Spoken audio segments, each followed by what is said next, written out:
Utah's a great team. So I love their coach and I love their program and they're really great. And they deserve to win tonight. They played like their season was on the line, and so all of that, But I'm really disappointed in the first little bit of the game. I just felt like I don't know. We just felt like we weren't as ready as we needed to be, and not that we didn't play hard. We did. We always play hard. But execution maybe wasn't as good as it needed to be. Our pace wasn't as good as it needed to be. At this point in the season, everybody's fighting for their life. And so we need to make sure that every possession, every time we're together, whether it's in film or the court or whatever, that we're just so dialed in, because that's what it is this time of year. So really disappointed with the loss. But as I said to these guys, like, as long as we learn from it and make sure that everything moving forward is as dialed in and focused as it needs to be, as the moment deserves. The loss like this, even though it hurts, it's okay. And so that's our mindset. We'll learn. We will watch the film. We will realize where we could have been better, and all of that, coaches included. And then we'll be better next time out.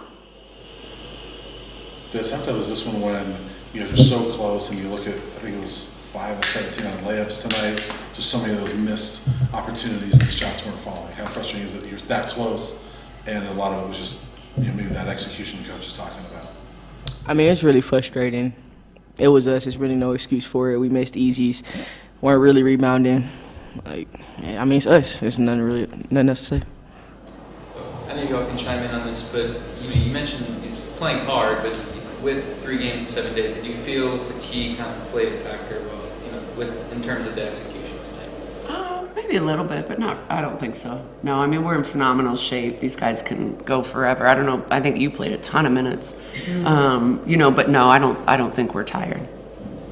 And for Zai, in these kind of scenarios, you're a veteran, I would say, in terms of playing high-stakes basketball. With just one game to go to kind of set things right, how are you playing, kind of riding the ship and operating the locker room? Just got to stay confident each game. Got to keep your head up and just take it one game at a time. I feel like that's the most important, just taking it one game at a time. Don't look too far down the road.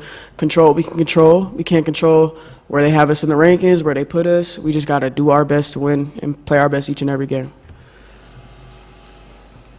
Coach, obviously Utah's very good at shooting the 3 tonight. Probably hitting way more than you wanted them to hit. What was going on defensively? You guys, you've normally been pretty good at guarding the 3, but did you give credit to them, or was it your defense? Yeah, I mean, I don't know that there were very many uncontested threes. Fouling a 3-point shooter 2 times is totally inexcusable, but I think for the most part they were pretty contested. I mean, we'll turn on the film. I don't remember. Do you guys remember any that were like uncontested threes? No. I don't think so. I mean, that's what they do. So 9 for 18. Obviously, we wanted to try to get them off the 3-point line more than that. But it is what they do, and their coach runs great stuff to get them great looks and all of that. So, Coach, it was all night seemingly kind of tough to get to the basket. A lot of jumpers having to be put up. What did you see out of Utah's defense that made it difficult? And either of you, Zai or Des, can comment about limiting getting the basket? I don't know. I mean, they weren't like sagging off or anything. I think our definitely the depth and angles of our screens. Ball screens should have been better because we kept missing on screens, and then it's easy to stay in front of somebody when you don't, get the screen that you're anticipating getting, and so I think that was an issue. I mean, we're a pretty good jump shooting team. I mean, we shot 34%, so that's not great, but if you can get 17 layups, you got to make more than 5 of them. If we'd made 7 of them, we win the game, and so I think that's a good sign that we got that many paint touches. When you're having nights like these where shots aren't falling, what else can you really focus on to? Rebounding and defense, which we did pretty well. Rebounding and defense, I don't know what percentage they shot from the floor. 45, so about their average, but yeah. Coach, this is the second straight game that it seems like the opposition is really focused on Jade and try to frustrate her in the paint. And she hadn't shot real well because of that. Yeah.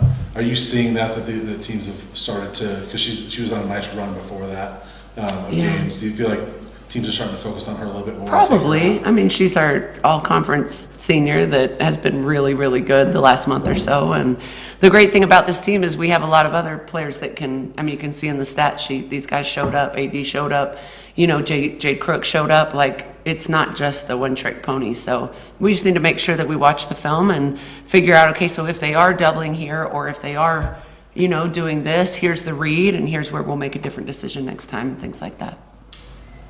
Coach, there were 19 offensive rebounds tonight and only 10 off of them. When you have those type of nights where you're seeing the effort and you're just not seeing the completion, what's kind of the message at that point?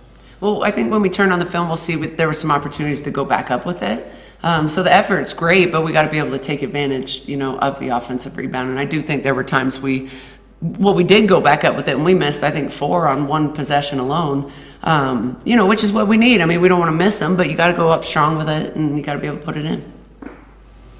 Have you seen this team, after previous losses, flush it pretty quickly and come back the next practice and be ready to go? Yes, always. Like you said, it's one game at a time. We can't really dwell on it. We got more games to get. What's the key to that and just kind of like pushing that game aside and moving forward? And just like she said, and just learning from it. We're going to get the film, take it, chin up, chest out. Coach, final game in Boulder. What reflections do you have of just the environment that CU has brought this year?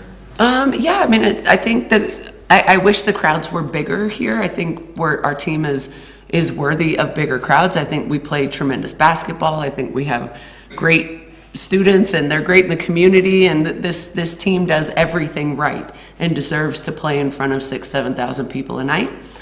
With that being said, the people that do come, let's say it's 3,000 people, are awesome. You know, it's such a fun crowd. I think their energy and engagement in the game is as good as anywhere.